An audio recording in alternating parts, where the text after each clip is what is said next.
एक घड़ी एक पोर्टेबल घड़ी है जिसे किसी व्यक्ति द्वारा ले जाने या पहना जाने का इरादा है। यह व्यक्ति की गतिविधियों के कारण होने वाली गति के बावजूद एक निरंतर गति को बनाए रखने के लिए बनाया गया है। एक कलाई घड़ी कलाई के चारों ओर पहनी जाती है, जिसे वॉच स्ट्रैप या अन्य प्रकार के ब्रेसलेट से जोड़ा जाता है, जिसमें मेटल बैंड, लेदर स्ट्रैप या किसी अन्य तरह के ब्रेसलेट शामिल होते हैं। एक जेब घड़ी एक व्यक्ति को जेब में ले जाने के लिए डिजाइन की गई है, जिसे अक्सर एक श्रृंखला से जोड़ा जाता है। टाइम कीपिंग के अध्ययन को हॉरोलॉजी के रूप में जाना जाता है। डंडा वसंत संचालित घड़ियों से 17वीं शताब्दी में घड़ियां आगे बढ़ीं, जो 14वीं शताब्दी की शुरुआत में दिखाई दी। अपने अधिकांश इतिहास के दौरान घड़ी एक यांत्रिक उपकरण था, जो घड़ी की कल से संचालित होता था, एक मेन सर्पिंग घुमावदार द्वारा संचालित होता था और एक दोलन संतुलन पहिया के साथ समय रखता था। डंडा इन्हें मैकेनिकल घड़ियां कहा जाता है। डंडा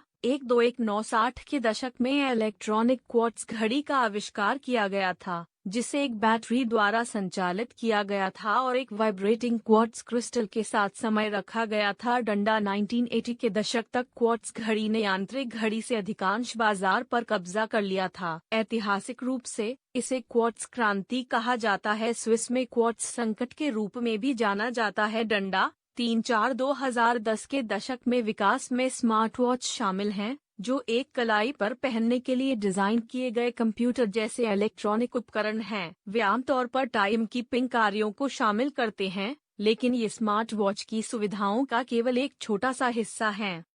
सामान्य तौर पर आधुनिक घड़ियों अक्सर दिन, तिथि, माह और वर्ष प्रदर्शित कर। घड़ियां पोर्टेबल स्प्रिंग से चलने वाली घड़ियों से विकसित हुईं, जो पहली बार 15वीं शताब्दी के यूरोप में दिखाई दी। 17वीं शताब्दी तक घड़ियों को व्यापक रूप से जेब में नहीं पहना जाता था। एक खाते से पता चलता है कि वॉच शब्द पुरानी अंग्रेजी के शब्द वोक्स से आया था, जिसका अर्थ था चौकीदार, क्योंकि शहर के चौकीदार काम पर अपनी पारियों का ध्यान रखने के लिए तकनीक का उपयोग करते थे। 14 एक अन्य का कहना है कि यह शब्द 21वीं सदी के नाविकों से आया था, जिन्होंने अपने जहाज की घड़ियों, ड्यूटी शिफ्ट्स की लंबाई के लिए नए तंत्र का इस्तेमाल किया था। डंडा अंग्रेजों ने 17वीं और 18वीं शताब्दी के दौरान घड़ी निर्माण के लिए भविष्यवाणी की, लेकिन उत्पादन की एक प्रणाली को बनाए रखा जो कि एलीट के लिए उच्च गुणवत्ता वाले उत्पादों की ओर तैयार थी। 20 यद्यपि ब्रिटिश वॉच कंपनी ने बड़े पैमाने पर उत्पादन तकनीकों और 1943 में उपकरण और मशीनरी को डुप्लीकेट करने के आवेदन के साथ घड़ी निर्माण को आधुनिक बनाने का प्रयास किया,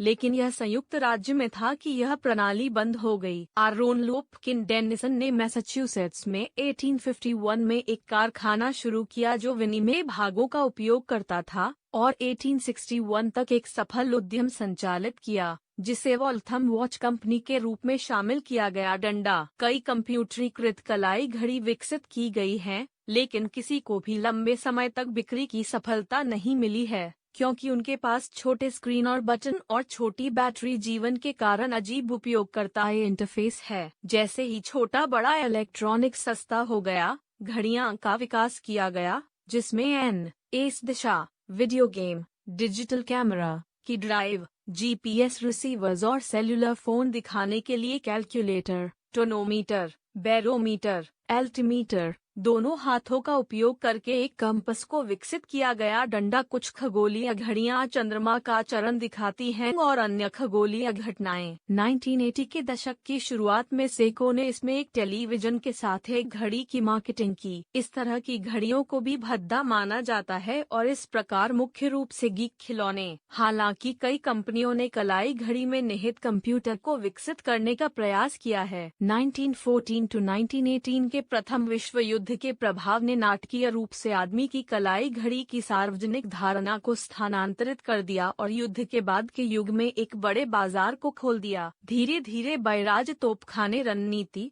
युद्ध के दौरान विकसित की है। तोपखाने बंदूकधारियों और पैदल सेना बैराज के पीछे से आगे बढ़ के बीच सटीक तुल्यकालन की आवश्यकता है। सेवा युद्ध के दौरान उत्पादन घड़ियों विशेष रूप से डिजाइन किए गए थे, किसके द्वारा?